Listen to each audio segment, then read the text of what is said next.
Gravação iniciada, presidente. Obrigada. Boa tarde. Nós estamos aqui em continuação a nossa sessão da parte da tarde do dia 26 de janeiro de 2021.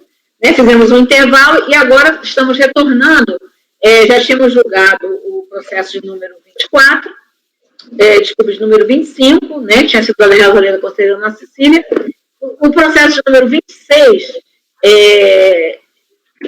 que foi de relatoria da conselheira Rita, já houve sustentação oral, então ele já foi antecipado, já foi julgado nesse período anterior ao intervalo.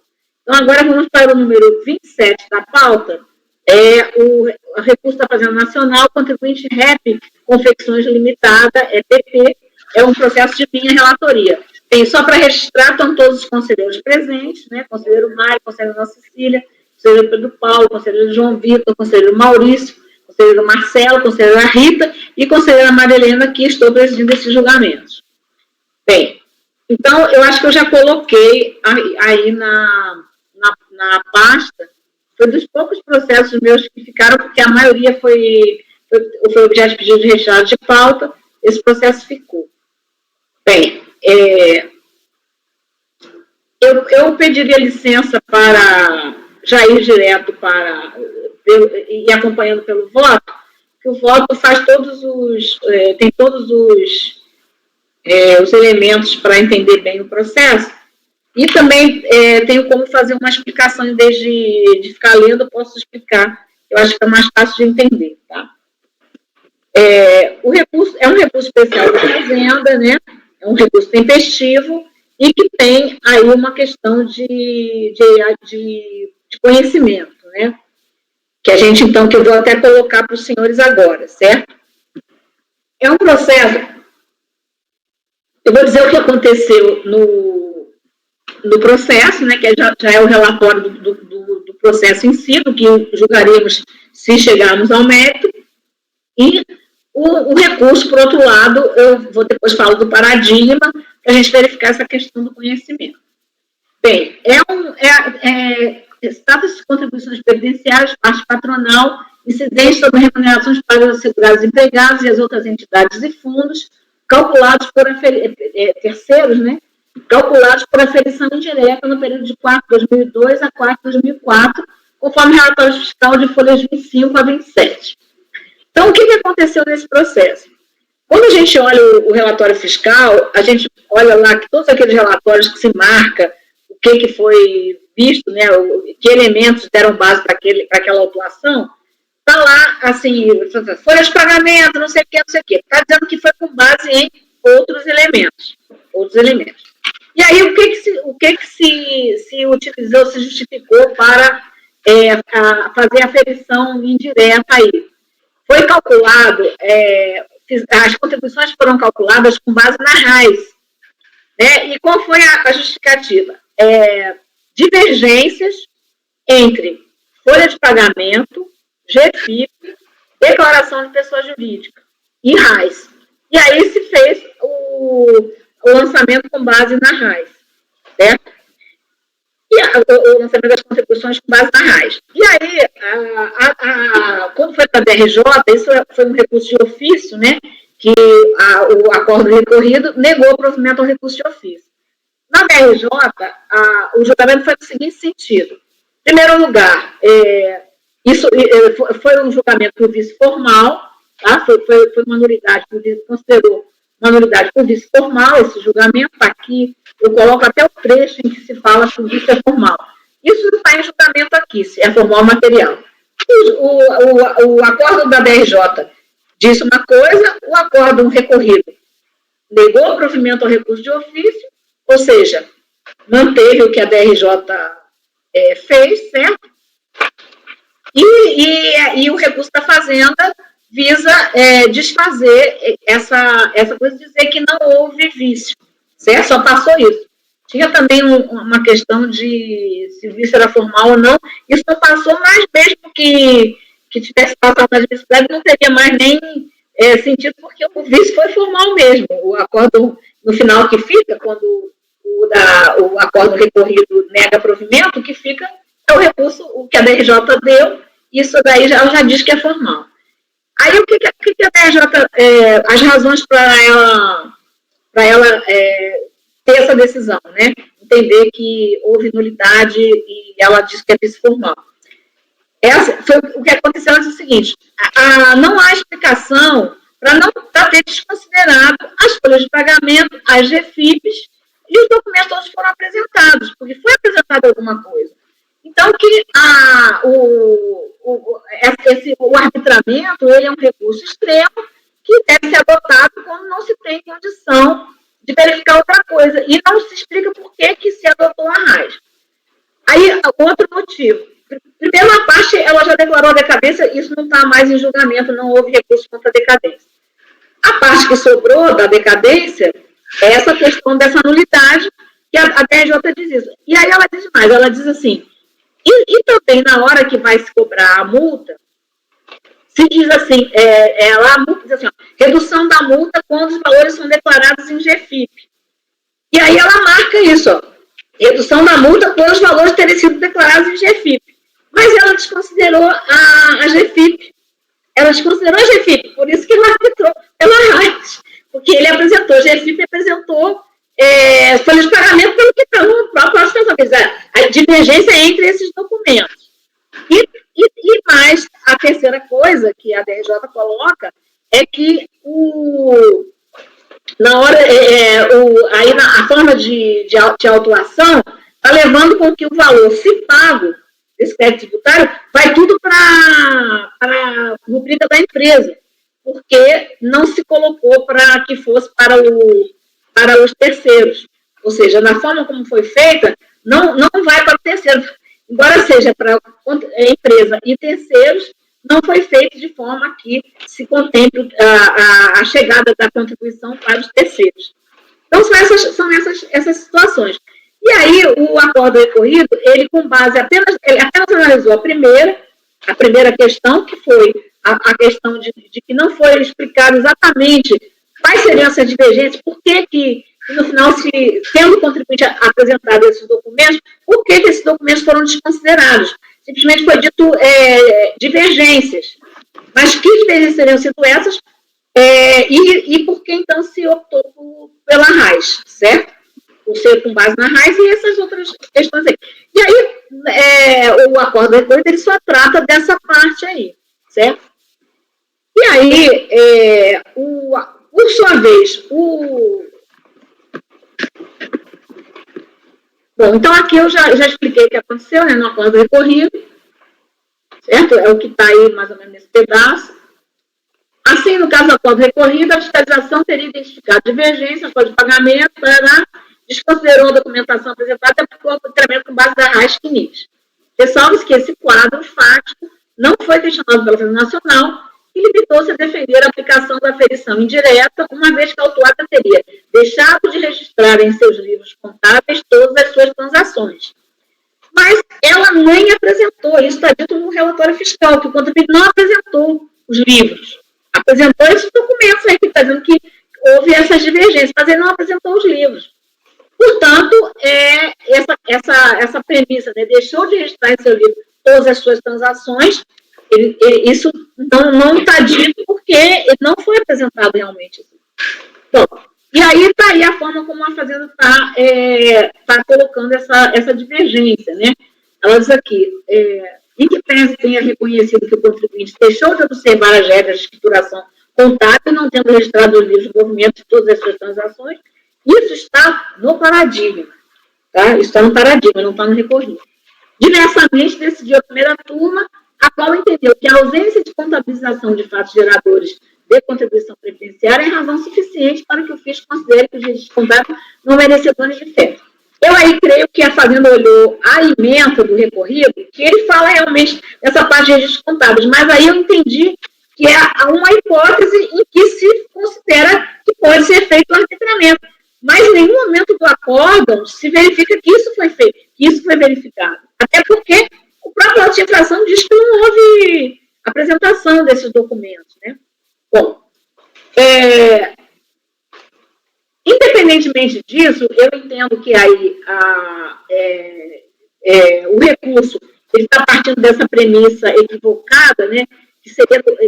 qual seja, no caso do acordo recorrido, a acusação da fiscalização teria sido no sentido de que a contribuinte seria deixada de registrar em seus livros contábeis todas as suas transações. Isso está no paradigma, tá? Tal procedimento consta apenas da ementa do julgado, e mesmo assim, como referência, eu entendi, levando em conta o caso em si, que eu olhei a autuação, olhei tudo, uma situação hipotética em que o adulteramento poderia ser aceito. Né? Entretanto, o voto condutor do acordo recorrido, calcado no relatório fiscal da eleição de primeira instância, já que se tratava de julgamento de recurso de ofício, não corrobora tal conclusão, deixando claro que o arbitramento não foi aceito porque a fiscalização. Eu entendi que, sem explicação, ela desconsiderou os documentos apresentados, que foi a folha de pagamento, GFIPs e DPJs, e efetuou o lançamento com base na RAIS. Bom, aí eu entendo que, justamente, é só uma explicação para o recurso, eu não sei porque ele foi recolhido dessa forma, mas, na verdade, o paradigma que foi trazido, isso é importante para nós aqui nessa parte preliminar do conhecimento. O recurso, o acordo recorrido é isso, certo? Divergências entre esses documentos, aí se arbitrou pela RAIS. Não foi apresentada a parte os livros, está dizendo no relatório fiscal. Aí, então, o paradigma é o seguinte, é uma empresa com várias filiais, né? E aí, na filial de Blumenau, se comprovou que a empresa fazia pagamentos, chama por fora, né? O pagamento extra-folha. Pagamentos extra-folha. Estava registrado na folha uma coisa, né, sobre a qual tinha lá os direitos, todos eram recolhidos as contribuições, e ela pagava essa parte extra-folha. Certo? Como se descobriu isso? Pelas reclamatórias trabalhistas. E aí, o que a fiscalização fez? Arbitrou esse mesmo percentual que ela comprovou, né, que em Blumenau se fazia, ficou comprovado isso, né? Conseguiram comprovar o pagamento efetivo desses pagamentos extra-folha. Eles conseguiram, eles então extrapolaram, vamos dizer, arbitraram para toda a empresa, para todas as filiais da empresa. Como se a empresa pagasse vamos dizer, por fora, esse pagamento extra-folha para todos os empregados de todas as filiais. E aí, o acordo recorrido, o contribuinte diz assim, olha, eu realmente fazia isso no paradigma. Eu realmente fazia isso na filial de Blumenau, porque é uma empresa têxtil e tem muita concorrência. Eu tive que fazer isso por causa da concorrência. Mas isso não foi feito nas outras filiais.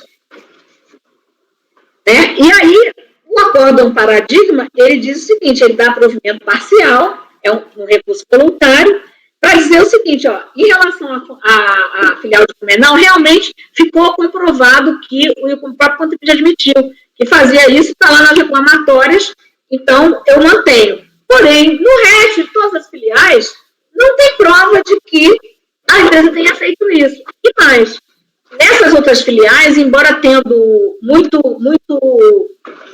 também muita demissão, não há registro de reclamatórias trabalhistas.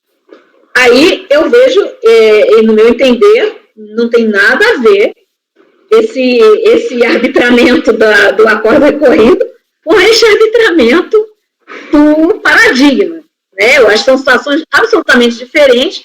Ali houve uma comprovação, inclusive foi até admitido pelo próprio contribuinte no paradigma, que em Blumenau ele fazia isso. Certo? Bom, são essas as situações. Aí, então, agora, só para entender então, o voto nessa questão do conhecimento, eu estou dizendo aí disso que aconteceu no acórdão recorrido, estou dizendo que aconteceu no paradigma, né? Então, a minha conclusão é, compulsão sem ter teor do paradigma constata-se a ausência de similitude fática em relação ao acordo recorrido. Dos textos acima, já se conclui que no paradigma a fiscalização comprovou efetivo pagamento de comissão extrafolha. Demais, aí é que eu acho, na parte em que o colegiado considerou improcedente o lançamento por aferição indireta, que é a apuração relativa às filiais localizadas em Florianópolis, Criciúma e Curitiba, o que se constata, eu entendo que até uma sintonia, embora até as situações não são, mas tem uma sintonia no sentido de que tem que se aplicar uma razoabilidade. Aí, eles dizem assim, ó, não tem prova prova nenhuma dessas outras filiais de que se fazia isso, embora tenha feito nessa filial. Mas, até porque lá tem muita demissão, mas não tem reclamatória trabalhista. E na forma recorrido, o que acontece, usando a razão do próprio acordo recorrido e calcado na questão da TRJ, assim, tem que ter uma razoabilidade, não tem como, assim, que é uma coisa extrema, então precisa ter um mínimo de comprovação de que deveria ser, em tal sentido, utilizar os valores da RAIS e não os valores da folha de pagamento com a GFIP ali, e também tinha declaração de imposto de renda, de PJ, certo? Então, eu estou entendendo aí, no final, no caso do Paradigma, foi comprovado que a empresa efetuava o pagamento, como eu falei para vocês aí, né? Nesse contexto, o colegiado do Paradigma não teve atuação apenas contra a filial de Blumenau, ou seja, não havia prova de que a empresa adotava a mesma conduta em todas as filiais. Então, nesse caso do acordo do Paradigma, realmente se pode dizer assim, a contabilidade não registrava todos os fatos, certo? Mas, no acordo recorrido, nem tem como ter dito isso, porque não se apresentou os livros, se apresentou-se folha de pagamentos e GFIP. Bom, então, eu entendo que aí não tem como aceitar, porque não existe similitude fática. Eu entendo que não há como se associar aí essas duas coisas para essas duas situações, né? Principalmente porque no caso do acordo Paradigma, inclusive, naquela situação que não teve prova nenhuma, né, ele não se manteve o arbitramento. Só se manteve nas Blumenau. Bem, então, em síntese, eu não estou conhecendo do recurso. Conselheiro Mário. Com a relatora. Conselheira Ana Cecília. Acompanho a relatora. Conselheiro Pedro Paulo. Acompanho. Conselheiro João Vitor. Acompanho. Conselheiro Maurício. Acompanho, presidente. Conselheiro Marcelo. Acompanho. Conselheira Rita. Acompanho. Então, nesse daqui é o 27, né? Eu falei. 27. Por unanimidade de votos, não conhecer do recurso. Agora, então, vamos para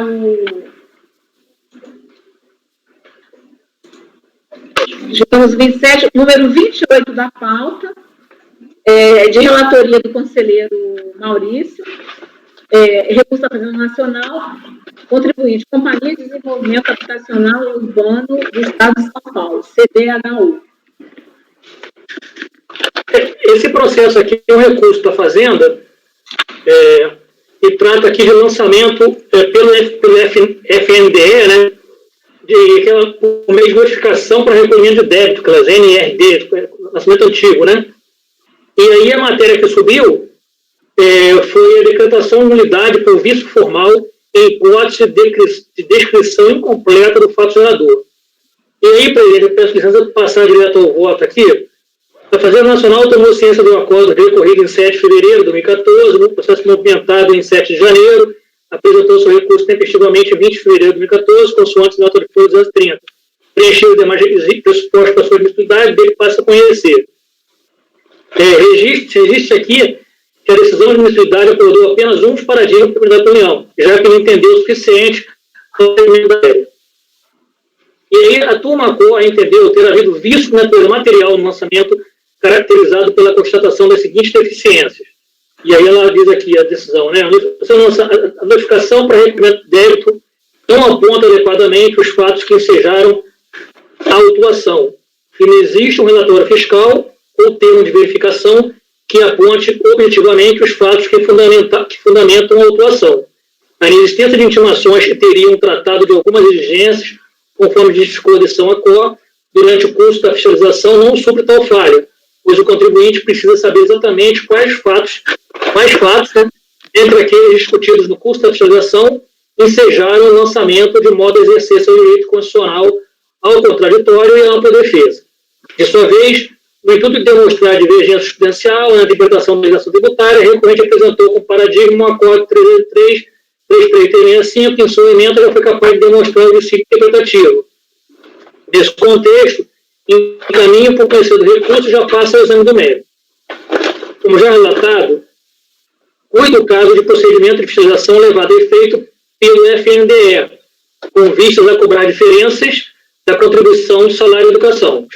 Consta as folhas 2, documento intitulado Termo de Visita, Empresa, por meio do qual o técnico daquele órgão especificaram os documentos que deveriam ser a eles apresentados. As folhas 8 e 14 foi feito um apanhado dos valores recolhidos àquele título, assim como das deduções utilizadas que vieram a deduzi-los. Por sua vez, encontra-se constado as folhas 37, um demonstrativo financeiro de deduções e indenizações, por meio do qual os consolida por semestre e aponta a diferença de valores entre os que se valeu a autuada e os constantes, entre os de que se valeu a autuada e os constantes das RAI. E, por fim, as folhas 47, o extrato com os lançamentos analíticos, por meio do qual se evidenciaram valores mensais a recolher em função de recolhimentos a menor ou mesmo de não recolhimento do tributo por força de liminar. E aí, faço menção aqui, fiz vídeo apontamento de folhas 49. A informação de número 1022 de 2001 de folhas 49 bem sintetiza a apuração dos fatos. A notificação para recolhimento de débito, a NRT, né, acostada às folhas 62, muito embora não apresente um maior detalhamento acerca da apuração das diferenças então cobradas, ao quadro de atualização de débito teria seguido em anexo, além de apresentar farta fundamentação legal sobre o tema.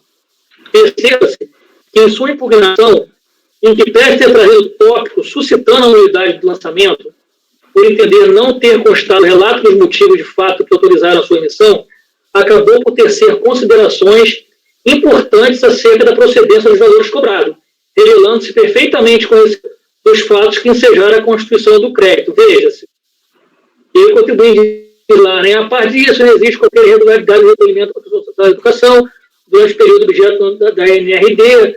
Vejamos, os valores lançados entre as competências de dezembro de 96 a junho de 98 retratam quantias que foram pagas diretamente aos funcionários da impugnante e, por isso, deduzidas do monte recolhido do FNDE, seguindo o antigo regime jurídico da contribuição social do salário de educação. Isto é, nos termos do parágrafo 5º, desse quinto aqui, do artigo 212 da Constituição da República, com a redação anterior que foi conferida pela Emenda Constitucional 14 de 96, ainda aplicável a estes funcionários da impugnante. Além disso, entre as competências de abril de 99 e março de 2000, a impugnante compensou as quantias que recolheram devidamente de contribuição social, com base no institucional decreto, no inconstitucional decreto-lei número 14.22/75, com as quantias devidas à mesma contribuição social da educação, estuda pela lei tal, com fundamento na medida liminar. E aí o processo contribuinte aqui fazendo várias considerações com relação aos valores, né? Não obstante, e aí ele continuou, né? E não obstante, o lançamento foi anulado pela turma COR ao argumento de que teria havido violação do direito constitucional contraditório da defesa. Pois bem, já manifestei em diversas oportunidades sobre o tema, natureza do vício, se material ou se formal. Tenho entendido que o vício de natureza material quando revela um erro na interpretação da regra matriz de incidência, erro de direito, intrínseco ao lançamento, esse que atinge a própria substância e essência do ato. Para alguns seria o erro no motivo do lançamento. Por sua vez, caso o erro tenha se dado por hipótese diversa na valoração jurídica da norma, como, por exemplo, por desconhecer o fato à época do lançamento, o mero erro procedimental, o erro de fato, extrínseco ao lançamento, vai dizer, no processo de produção do ato administrativo, geraria o lançamento por vício, lançamento nulo por vício formal, aplicando-se a regra especial do contagem do prazo credencial do 132 do CTN, inclui-se aqui a deficiência na descrição do fato gerador, que não macule a substância do lançamento, para outros seria o erro na motivação do lançamento. Essas bases pode-se ilustrar por meio do seguinte exemplo, eu vou pular aqui o exemplo aqui, né? No caso dos autos, como explanado em linhas acima, o vício não foi atribuído a uma incorreta interpretação da regra matriz de incidência. Não se pode dizer que o tenha sido em função de eventual erro de direito, mas sim a uma deficiente exposição de motivos de fato que levaram ao lançamento. É dizer, o vício identificado teria maculado a esterilização do ato, mas não necessariamente a sua essência. Ademais, no caso em tela, sequer sou capaz de evidenciar o propalado juízo de prejuízo ou contraditório a uma defesa do recorrente, que foi capaz, como dito ali, de se defender com todas as forças que o caso mereceu. Todavia, como tal matéria não foi movida ao reexame deste colegiado, deixo de manifestar a miúdo sobre ela.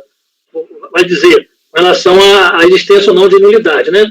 Nesse sentido, tem então que o vício apontado, no caso em tela, possuir no caso em tela, natureza formal, já que revela mera imperfeição na exteriorização do ato administrativo ou do procedimento operacional adotado, cujos elementos se encontram estabelecidos no artigo 10 e 11 do Decreto 7235, antes do exposto, voto no sentido de conhecer do recurso da União para dar-lhe provimento.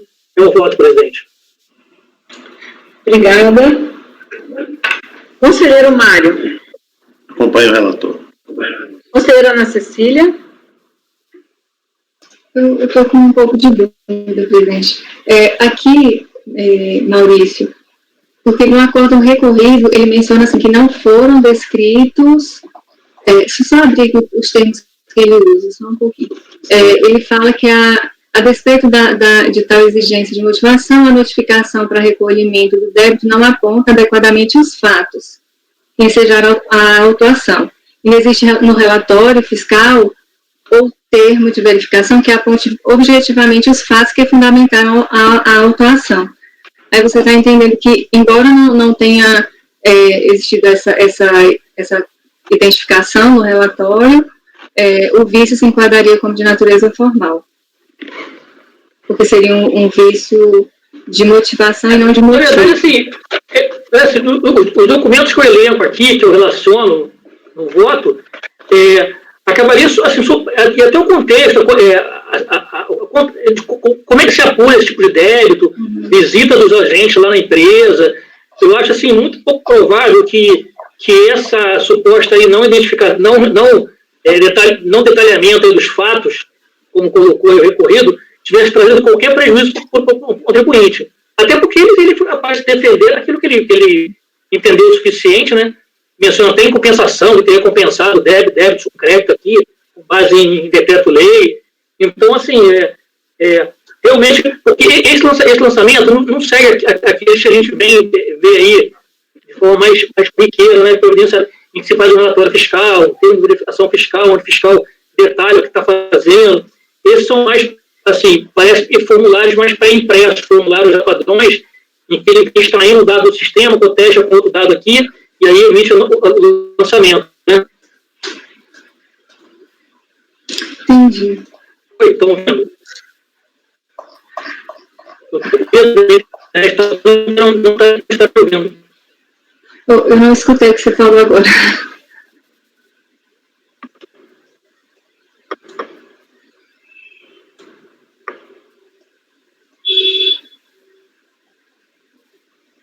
Oi? Oi. Estão ouvindo? Agora sim.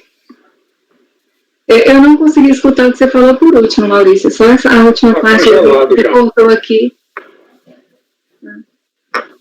Então, porque esse lançamento, como eu falei, estão vendo? Ele não serve, não só aquele lançamento que tem um termo de verificação fiscal próprio, que tem um relatório fiscal, ele faz realmente uma exposição muito sucinta dos fatos, são mais formulários, assim, que ele extrai informação do sistema, compara com recolhimentos, e aí ele gera uma planilha com diferenças, e aí ele pega e cobra o contribuinte, né?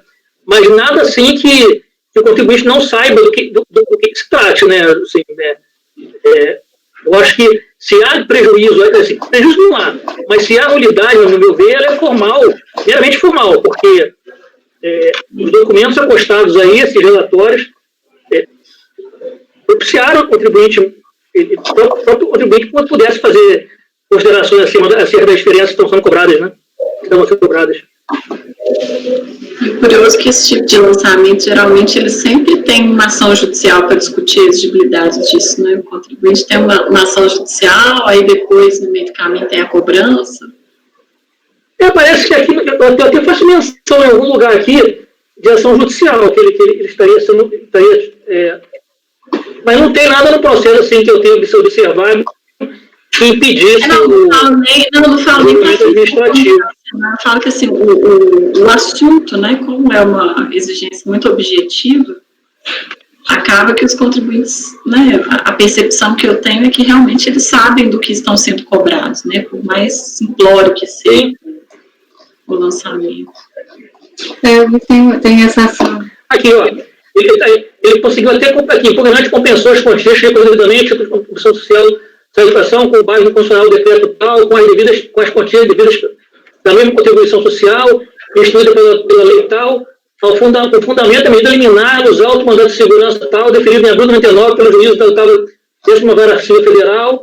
Portanto, as quantias lançadas pelo impugnante em conta subjúdice, não a decisão judicial definitiva que autoriza a cobrança. Ele menciona isso aqui, mas não tem assim. Eu não consegui aferir se há concomitância ou não com o que está sendo lançado. Ele menciona aqui que ele teria feito uma compensação. Tem um mandado de segurança, né, Maurício, que você está referindo? Esse mandado... Ele menciona isso no recurso dele, né? Salvo engano, no recurso voluntário, né? Na página 14 tem a petição do mandado de segurança com pedido liminar. Ele fala justamente dessa questão do FND. Agora, não dá para saber se refere a período específico, se é alguma coisa... Porque aqui não fala assim... Fala da matéria, mas não fala assim, a que período se refere, né? Afirmação do direito subjetivo de compensar, por sua conta e risco, suas próprias direitos contábeis, pagamento da devisagem de contribuição, salário e educação, com as obrigações emergentes do próprio salário e educação criado por força da lei e tal. Se receio de ameaça, agora ele não fala se é específico, eu não sei se teria concomitância ou não. Eu cheguei a fazer essa verificação porque não tinha... Isso não está em discussão, né, nesse caso aí, se tem concomitância. Não está. Não, mas de fato é só a questão da nulidade, né? Só a questão da nulidade. Então, nesse caso aqui, embora na maior parte dos processos, assim, quando há uma ausência de motivação adequada, o que às vezes barra até numa questão de ausência ou dificuldade de se identificar o motivo da autuação, aí eu vejo um tipo de vício mais grave a ponto de se entender que seria um vício de cunho material, né, de natureza material. Mas nesse caso aqui, pelo que foi trazido pelo Maurício, depois até corroborado pelo que a Rita trouxe, assim, me parece que, e inclusive pelo que eu vejo aqui, teve ação judicial discutindo a matéria, então não parecia que o contribuinte foi pego de surpresa com relação a essa situação específica aqui, apesar de entender que deveria, de fato, né, a fiscalização ter especificado melhor, mas aqui eu entendo que não houve um óbice para a defesa, não, então eu vou aí acompanhar o que foi trazido pelo Maurício, pelo relator, quanto ao vício formal. Sim. Conselheiro Pedro Paulo. Não, eu acompanho o relator. Eu acho que o foco aí para a caracterização do vício como formal ou material, como, aliás, está bem dito no voto do relator, é o tipo de erro local, né, onde se opera o erro, se é na própria materialidade do lançamento, na sua hipótese de incidência, ou se é nos aspectos exteriores, na formalização do ato. E pela descrição aí, pelo próprio fundamento do acordo recorrido, que fala em descrição insuficiente e inadequada, está se referindo naturalmente aos aspectos exteriores do lançamento, né? Que, portanto, é formal. Eu acompanho o relator, presidente. Certo. Conselheiro João Vitor. Esse é um tema recorrente, a gente já discutiu bastante essa matéria, né? Eu tenho um encaminhamento diferente quando há, conforme consta na própria ementa, uma descrição insuficiente de fatos, enfim, eu entendo que o vício aí é material e não formal, então peço licença para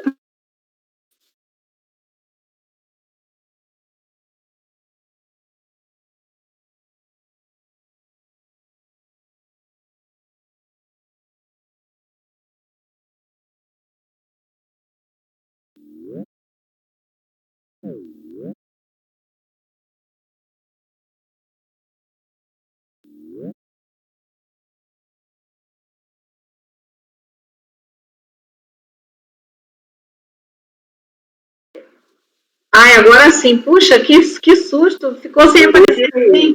Achei que só eu que tinha caído. Não, caiu. Eu também esqueci. Então, assim, eu acho que eu estou até na dúvida agora se é a minha internet ou se é o Jitsi. Pois é. Todo mundo caiu para mim aqui. Não, todo mundo também. Foi geral. Todo mundo caiu, mas eu não caí não. Conselheiro João Vitor, então, divergiu, né? Aí o conselheiro Marcelo. Acompanha o relator. Conselheira Rita. Com o relator. Eu também acompanho o relator. Então, no 28 da pauta, por unanimidade de votos, conhecer do recurso e do mérito, por maioria de votos, dar-lhe provimento, vencido o conselheiro João Vitor, que lhe negou o provimento. Agora passamos, então, para o número... deixa eu ver aqui, só um minutinho. 29 da pauta. Porque eu acompanho pela pauta que eu tenho anotada, porque eu tenho as retiradas, tudo que eu tenho que ver depois daquela vez que eu não recebi um e-mail, eu fiquei meio insegura e vou acompanhando pela pauta anotada. Só um minutinho, tá? Que aqui eu tenho as anotações, inclusive se tem vista, assim, o que aconteceu. Bom, agora vamos para o número 29, não é isso? 29, ainda de relatoria do conselheiro Maurício, recurso da Fazenda Nacional, contribuinte DINA, Indústria e Comércio Limitado. Esse caso aqui, também recurso da Fazenda, e aí subiram aqui, além da natureza do vício, a própria existência aqui de nulidade, né, ausência de nulidade no lançamento, né?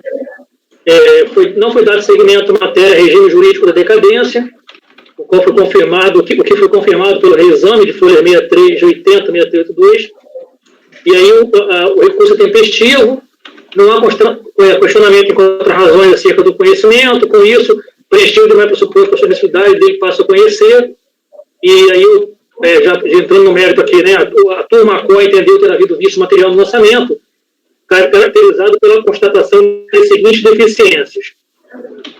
Não obstante as substanciosas razões de fato e direito da autoridade lançadora e julgadora de primeira instância, o surgimento do contribuinte merece acolhimento, igualmente a razão do presente lançamento encontrar-se sem a devida motivação, impondo-se a penalidade material do feito, como passaremos a demonstrar, conforme se depreende dos elementos que surgem no processo, constata-se que a presente notificação foi lavada com a finalidade de exigir contribuição previdenciária de Estado terceiros, incidentes sobre remunerações de segurados empregados em relação ao período de janeiro de 97 a dezembro de 2002, postura instanciada nas seguintes rubricas.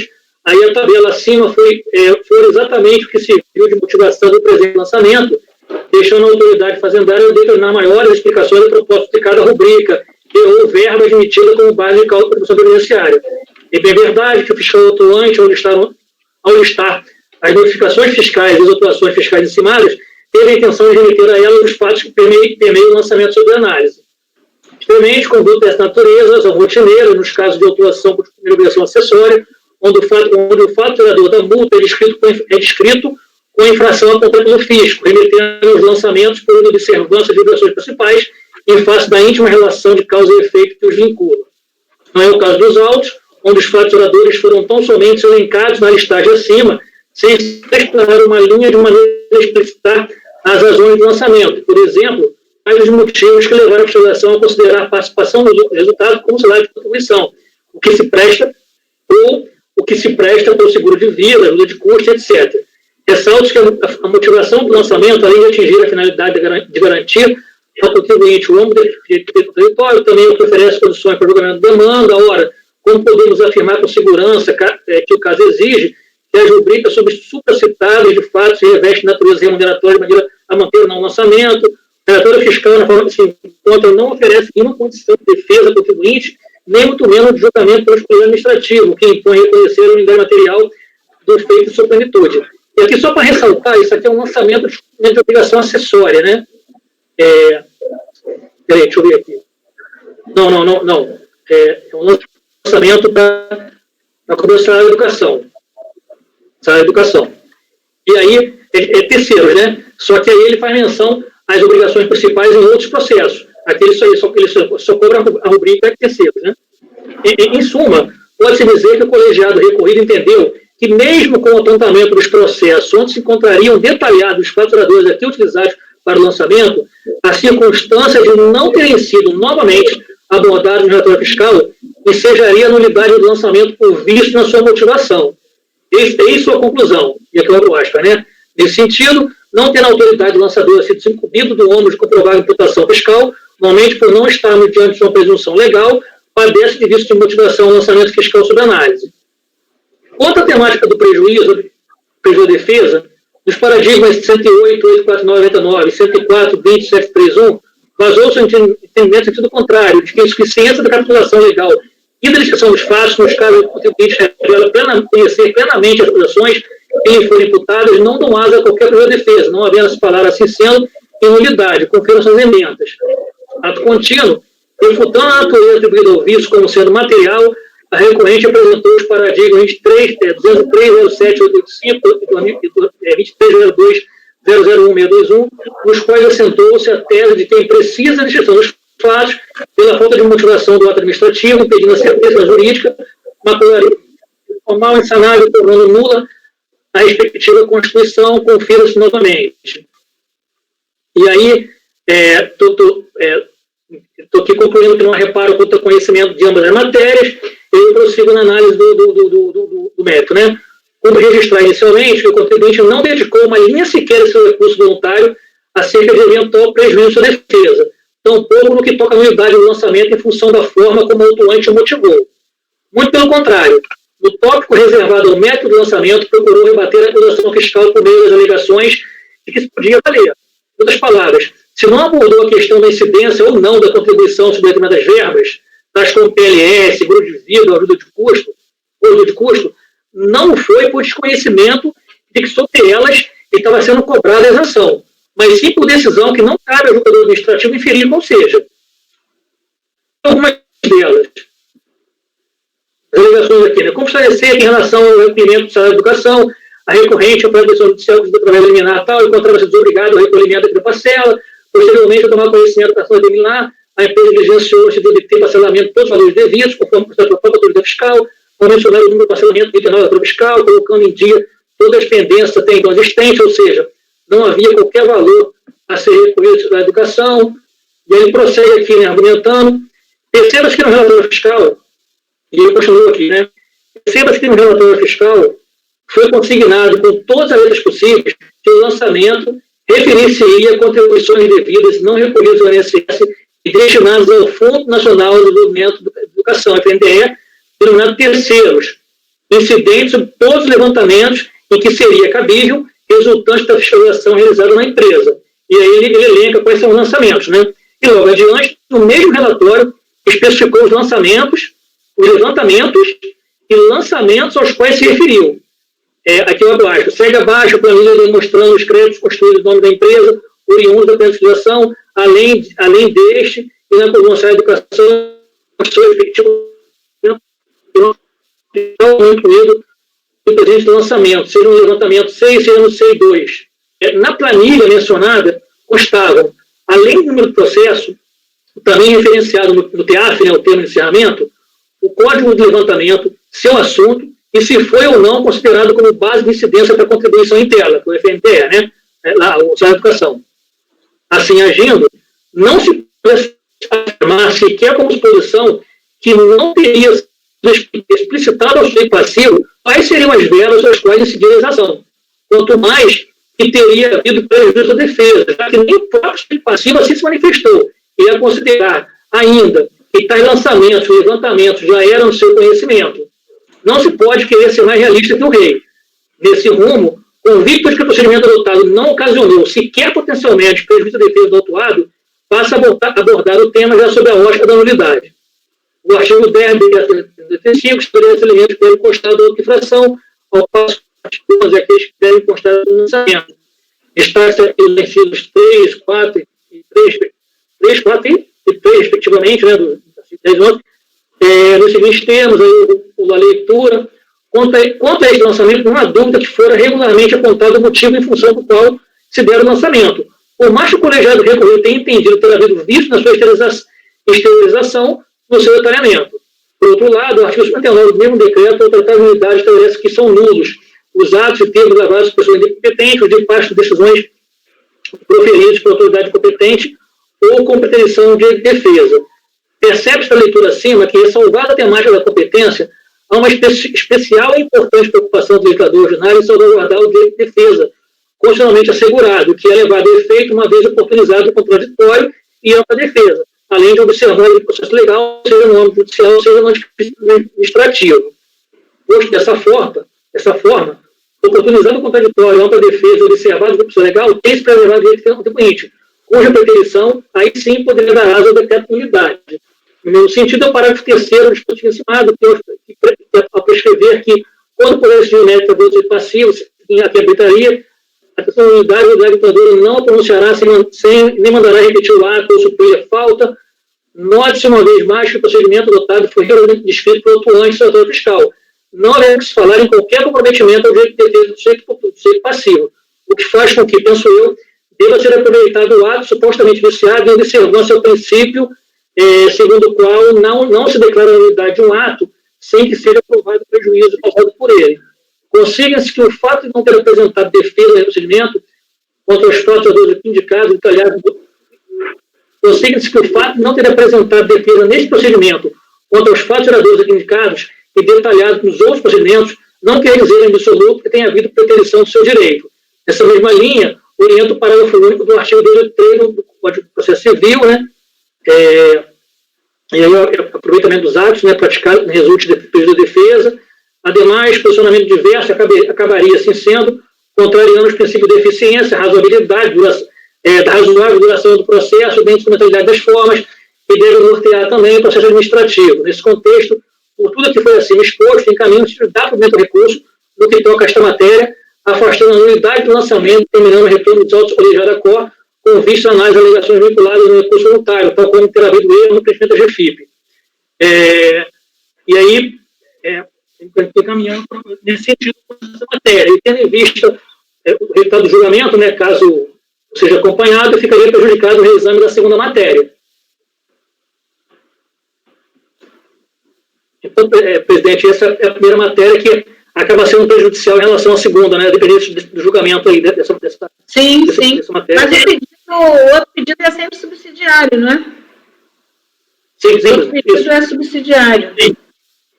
É sempre subsidiário.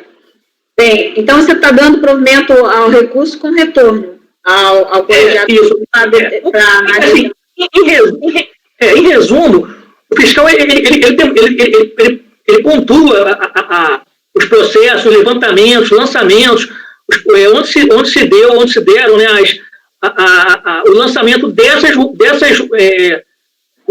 fatos geradores, né, sobre os quais também incidiu aqui o salário de educação. Então, também, assim, não tem como dizer que assim, minha ótica, não tem como dizer que o contribuinte não sabia que houve problema na motivação. Também é salário de educação, né? Ele parece muito com o outro caso, só que o outro caso só vinha desse formal, não é isso? Bom, o conselheiro então está... reflexo aqui, né? Sim, exatamente. Conselheiro Mário. Eu, presidente, tenho me manifestado aqui de forma bastante reiterada com relação a situações dessa natureza, que são situações em que o contribuinte, e aí não tem eu não sou muito adepto dessa justificativa que o contribuinte se defendeu e tal. Não, além dele ter se defendido, né, ter apresentado desde a impugnação, estava olhando aqui, os argumentos de defesa que são voltados especificamente para o mérito do auto de infração, né, do lançamento, ele não faz essa arguição de nulidade e tal, e aqui chega num determinado momento que alguém levanta isso de ofício e anula o lançamento. E eu tenho reiteradamente me manifestado que, assim, primeiro que estava olhando, não vejo realmente que o lançamento tenha seja passível de anulação por algum tipo de vício. Eu acho que não, e reforça essa tese o fato de o contribuinte não ter suscitado isso. Olhando a impugnação dele, não existe nenhuma, pelo menos pelo que eu vi, dei uma passada rápida aqui, não vi nenhum argumento relacionado a essa questão da nulidade. Então, em razão disso, em razão do posicionamento que eu venho tendo aqui em outras situações, inclusive em se tratando de contribuição para o salário e educação, vou acompanhar o relator. Conselheira Ana Cecília. Maurício, eu vi que você encaminha o voto, acho que você colocou 2 emendas, aí nesse primeiro você está avaliando se existe ou não a nulidade, ou se a nulidade é por vício formal ou material. Você está primeiro enfrentando a questão de existir ou não, é isso? É isso. A gente está julgando que não existe nulidade. Não é isso, Maurício? Por isso que ele está determinando isso também. Deixa eu só ver se compreendi bem a situação fática. Aqui no presente caso, envolve a obrigação da parte de terceiros, né? Terceiros. E aí não houve, porque eu folhei, assim, tentei dar uma passada aqui no processo, mas eu não consegui achar o relatório, onde consta o relatório. Aí aqui, o que foi trazido no acórdão recorrido é que não houve motivação alguma nesse lançamento, né? Não houve motivação para o presente lançamento, deixando a autoridade fazendária declinar maiores explicações a propósito de cada rubrica ou verba admitida como base de cálculo. Essa menção que tem... Foi isso. Foi assim, Ana. Por exemplo, o acordo recorrido, ele cita aqui PLR, ajuda de custo, acho, ele fala, mas tudo 3 rubricas, 3 tipos de faturadores aqui, né? Base de incidência. E aí o que acontece? Realmente, nesse processo, não está se discutindo a PLR, o fiscal não fala, não entra em detalhes da PLR, não entra em detalhes aqui sobre o outro ponto que ele fala aqui, que vê PLR, seguro de vida, ajuda de custo, ele não faz. Mas o que ele fala? Ele aponta os processos onde foram tratadas essas matérias, porque isso aqui passou a ser um lançamento quase que reflexo, né? Assim, como é terceiros e a educação do FNDE, o que ele fez? Olha, a discussão de mérito está nesses levantamentos aqui, nesses lançamentos aqui, ou não é a base de incidência do terceiros, e aí ele aponta e menciona, se você quiser checar o relatório das folhas 109, da fiscal. Eu menciono aqui no relatório meu aqui, né? A minha questão, Maurício, porque assim, pelo que eu entendi, o colegiado que proferiu a decisão recorrida compreendeu, não sei se fiz a interpretação correta, compreendeu que, como aqui não era um caso de obrigação acessória, e sim obrigação principal, embora tivesse uma relação com aqueles outros processos, não se trataria de uma obrigação reflexa. Então, por isso, o auditor fiscal tinha por obrigação explanar, né, toda a situação fática que estava dando origem a essa exigência. E aí, por isso, assim, a minha pergunta, porque justamente por ser questão relativa aqui a terceiro, é uma obrigação de fato principal, e estando separada dos outros processos, vamos supor, não necessariamente seguiria o mesmo destino. Se julgado de forma separada dos demais processos, por exemplo, poderia cada processo ter um destino diferente, né? E aí, no caso, assim, essa questão da individualização dos processos, para mim, parece que tem uma peculiaridade se comparado com a obrigação acessória. Porque na acessória, o próprio cálculo da obrigação, ela tem como referência a decisão do processo principal.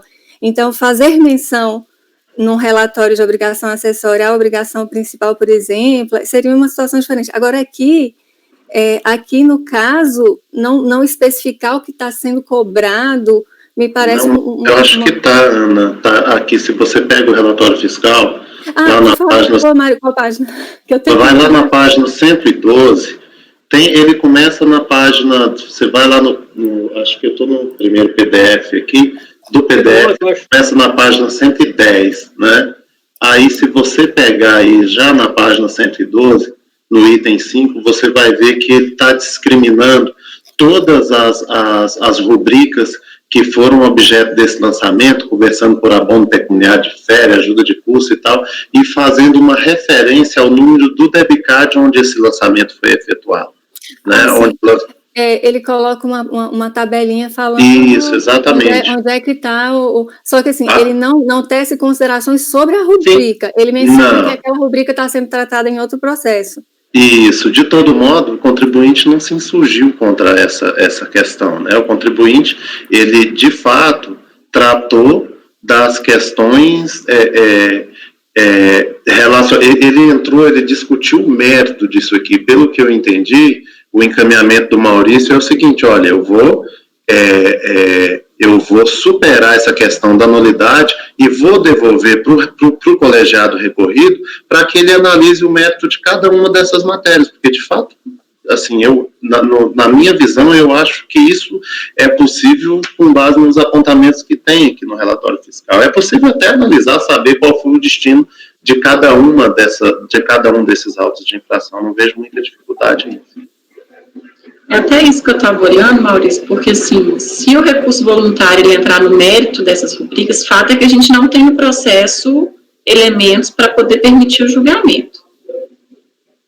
Isso, é isso mesmo, mas o Maurício encaminha por devolver para que... Eu estou falando, se a gente devolver para a turma ordinária, ela não vai ter como analisar o mérito, se o mérito do recurso voluntário entrar na discussão das rubricas, que não tem nada, de fato. Se você quiser, você pega só o resultado das obrigações principais, os processos, o número dos debicados de obrigações principais, e até de outros acessórios aí, mas das principais, que são o que interessa, estão todos discriminados. Não, isso sim. A minha, é porque aí eu já estou até mais ou menos buscando, a gente não teria um formal, entendeu? A gente não teria um vice formal. Pois é, eu penso sobre isso, porque, assim, aqui não é, a obrigação para terceiros, ela é também principal. Em tese, poderia até ser, eu até vi em alguns casos que, quando os processos não estão sendo julgados em conjunto, pode ser que tenha uma decisão com o colegiado em caminho de um jeito, outro colegiado de outro, pode ser que um outro processo lá de obrigação, de outra obrigação principal, entenda que existe algum vício, outro processo... vinculação realmente não tem. Então, assim, não tem essa vinculação. E aí pode resultar numa dificuldade aqui com relação à análise do processo, porque, de fato, deveria ter reproduzido aqui, né, a matéria que está ensejando a cobrança. Então, por mais que talvez o vício não chegue a ser material, porque tem como buscar essa informação, de alguma maneira, mas há um vício porque o processo ele deve vir, né, na completude que a lei exige, né? E a lei exige que seja narrado, não é? Às vezes, uma indicação, assim, num documento que está no mesmo processo, tudo bem. Agora, uma indicação num documento que está em outro processo separado, aí, apesar de ser uma motivação, assim, aliunde, mas é uma motivação aliunde que às vezes inviabiliza a própria análise, né, da matéria, não só defesa, inclusive, a defesa, como também a própria... Não, assim, em termos de defesa, eu estou assim, convicto de que não houve prejuízo. Agora, pode se discutir se realmente o jogador vai ter condições de fazer análise do mérito das rubricas em função do que consta no processo. E aí seria o caso de ou baixar a indigência para instruir com cópia dos processos, alguma coisa nesse sentido, né? Porque realmente, como está levantando aí, né? Quem for julgar o processo, se ele está alegando questões de mérito em relação a essas rubricas, quem estiver julgando não vai ter condições de analisar de forma mais detalhada os argumentos do contribuinte, né? Às vezes, assim, se o como não é vinculado, o colegiado não é vinculado à decisão do outro processo, a mera decisão talvez não seja suficiente para analisar. Então, precisaria de ter o quê? O conteúdo, o relatório do processo, o documento anexado ao processo, e isso não está reproduzido aqui, e seria, assim, causaria uma inviabilidade. Ana, é possível você trazer para o processo essas informações elas existem e estão num processo específico. Então, para mim, a nulidade, ela se dá em relação ao prejuízo que o contribuinte alega para poder se defender, e não a dificuldade que o julgador tem para analisar a situação. Então, eu acho que se ele achar necessário, ele, julgador ordinário, se ele achar necessário analisar cada uma dessas rubricas que foram objeto de lançamento, ele pode tranquilamente baixar o processo em diligência e pedir para trazer até o processo inteiro, que se ele quiser. Isso eu entendo também. Mas aí, assim, o prejuízo, para mim, aí ele já estaria presumido dentro dessa situação de não estar descrita ali uma situação que é imprescindível para tanto para se defender melhor, que o contribuinte, se tivesse tudo detalhado nesse processo, com certeza, para ele a facilidade da defesa, do contraditório, seria extremamente maior. Você concorda que ele teve acesso? Ele teve acesso, né, Cecília? Depois separar os processos, mas senão ele não poderia nem ter feito as considerações que ele fez. Ele nunca nem disse isso, que tinha prejuízo. Eu entendo que o que ele apresentou é com base efetivamente no restante, porque ele recebe tudo. As procurações são no mesmo momento. Depois é que os processos se desgarram, né? Mas eu entendo que na hora do lançamento veio tudo da mão dele, eu não tenho dúvida. Assim, por isso é que o julgador depois ele não vê, mas... Eu acho que é interessante. O procurador... Esse problema é circunstancial pelo fato de que os processos se movimentaram, seguiram separadamente. De repente, a gente está julgando eles todos juntos aqui, né, e essa argumentação não teria cabimento, porque o outro processo estava ali do lado, né? Só abrir uma porta e fechar a outra. É o que a gente tem feito bastante. O contribuinte não alegou nulidade nem prejuízo, né, Maurício? Não. E aqui também acabei de ver um voluntário. É que o recurso voluntário também ele não entra no mérito de nenhuma dessas rubricas. Ele só fala que fez o recolhimento correto do NFND e pronto. E que tem um erro aí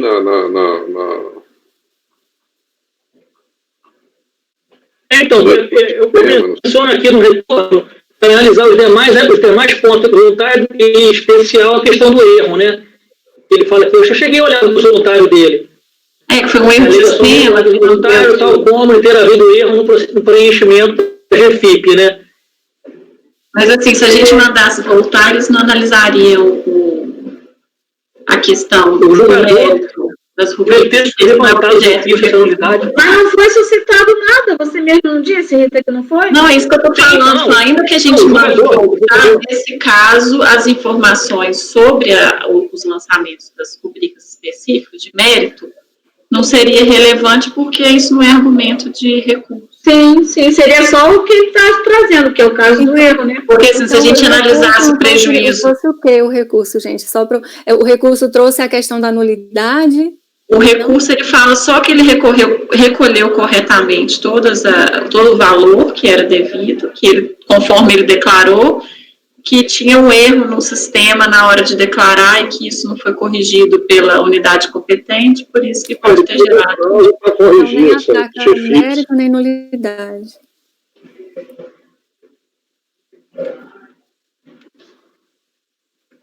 Ele praticamente confessa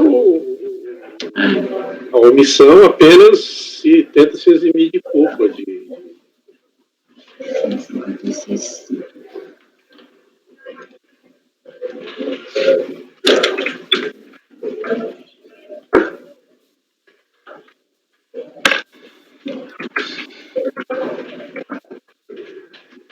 O argumento dele, Ana Cília, se você quiser dar uma olhada, está na página 589, ele trata do mérito, é tudo que ele traz uma discussão de decadência e depois entra no mérito, mas realmente ele não discute as rubricas, mas também em momento nenhum ele alegou qualquer nulidade.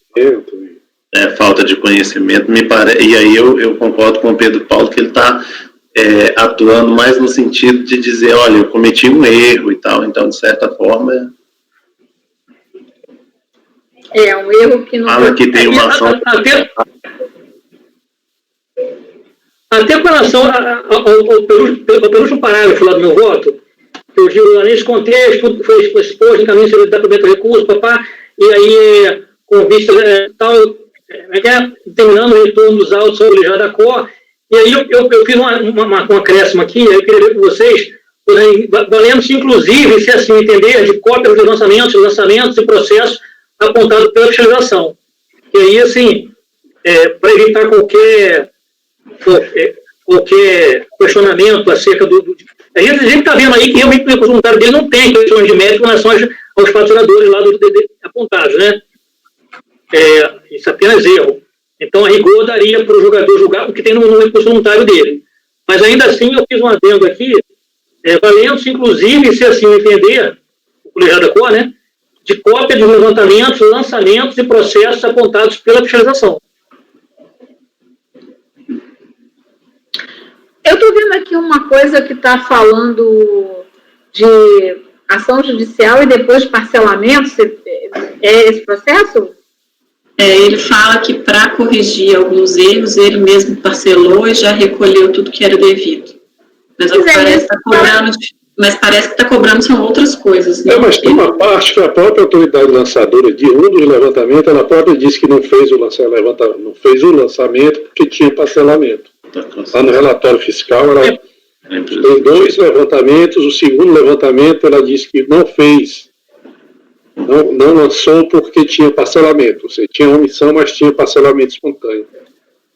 Não sei se é a mesma coisa. Agora, esse tipo de coisa, por isso que essas nulidades, eu tenho uma certa birra com isso, porque caberia, na verdade, a autoridade julgadora verificar essas coisas e analisar os casos. Quando você... A espécie de nulidade é uma espécie de julgamento genérico, né? Você vai no genérico e diz, o auto não é suficiente, é nulo. Pronto, eu não preciso olhar nada no processo, porque eu já resolvi meu problema. Sim. Vai sair toda gente, né? Bem, eu estou achando aqui até ação judicial para não recolher essas rubricas. Ele disse que tem ação judicial, mas a ação judicial caiu, e aí... Não, caçou eliminar, mas foi caçado. Agora, a ação judicial, a gente não vê resultado, a gente simplesmente normalmente nem tem. Mas assim, eu consegui identificar que é férias, e todos os processos de INFD vêm com ação judicial. Mas isso é um mérito, aí não tem mais. Aí eu não sei se o cara pede, eles lançam, não sei qual. Aqui, Rita, esse processo não foi feito no FNDE, não. Esse processo foi feito na Receita mesmo. Não é uma NRD, não. Os processos de lá se chamam NRD, esse aqui é uma NFLD. Então, foi feito aí nesse bojo, mas me parece que, em momento algum, tudo bem que não entrou nas rubricas, mas em momento algum, ele questiona a validade do débito. Ele fala essas questões, quer retificar a GFIP e tal, mas ele não questiona as rubricas, né? Acho não, foi o acórdão de recurso voluntário que entrou nessa questão. Bem, conselheira Ana Cecília está em condição de votar? Sim, presidente. Nesse caso aqui, em regra, para mim, assim, o meu posicionamento sobre essa questão, por ser uma obrigação principal, seria necessário, sim, toda a narrativa dos fatos. Contudo, no presente caso, aqui tem umas especificidades, porque, assim, apesar de considerar que seria possível, por exemplo, reconhecendo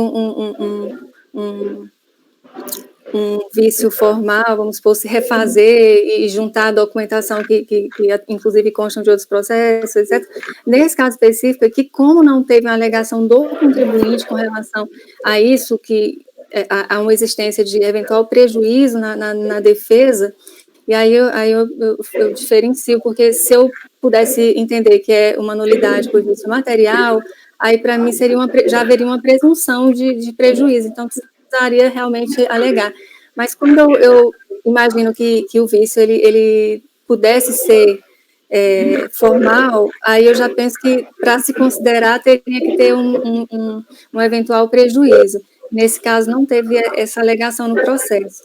Então, considerando as peculiaridades desse caso aqui, eu vou entender que não, como o relator colocou, que não houve ali um vício. E aí, vou encaminhar o meu voto acompanhando o relator sobre essa matéria. Ok. Conselheiro Pedro Paulo. Até a gente tem algum posicionamento diferente com relação à fundamentação, talvez seja o caso de eu indicar que seria pelas conclusões. Ok. Conselheiro Pedro Paulo. Eu acompanho o relator, já fiz minhas considerações. Conselheiro João Vitor. Eu acompanho o relator, não teve nem alegação de nulidade, nem tampouco de prejuízo, então acompanho o relator. Conselheiro Marcelo. Com relatório, presidente. Conselheira Rita.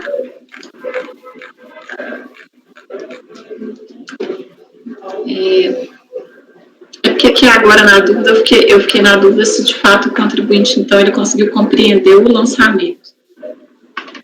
Porque, assim, ele vem e fala que ele recolhe tudo. Não sei se ele conseguiu associar que a diferença que está sendo exigida é exatamente em razão daquelas rubricas, mas assim... Talvez não teve condições de considerando, titular, né? Considerando o conjunto e o que a gente já debateu aqui antes também, eu vou contar com o relator pelas conclusões. Eu voto com o relator.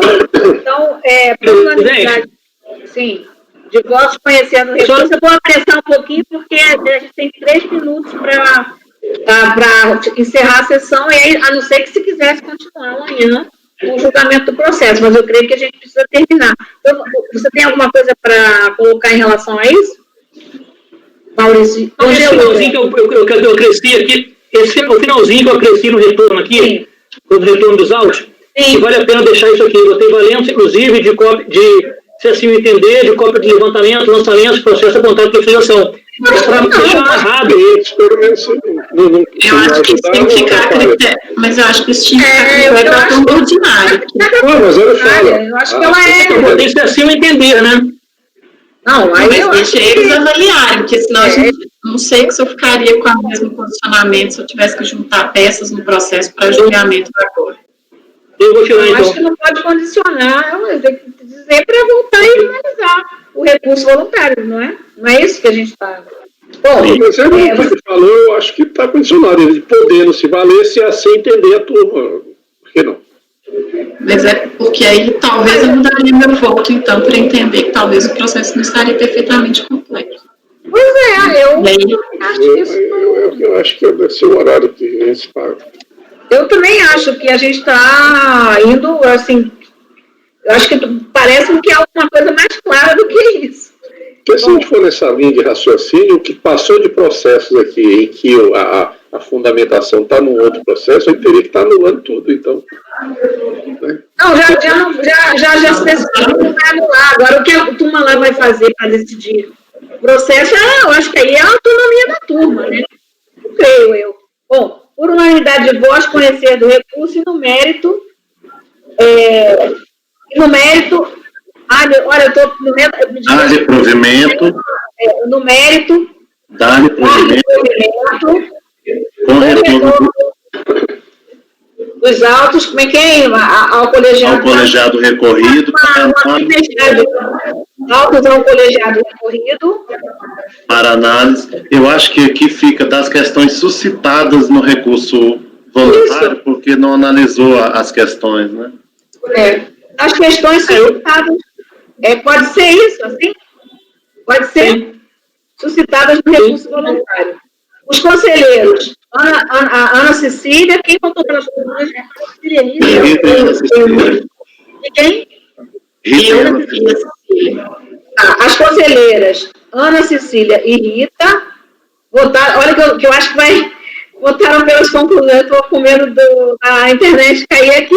Nossa, aqui está um vento. Aqui está parecendo que vai derrubar a minha janela, que o vento está ventania e chuva muito forte. Olha só, gente, então, esse foi o 29, né?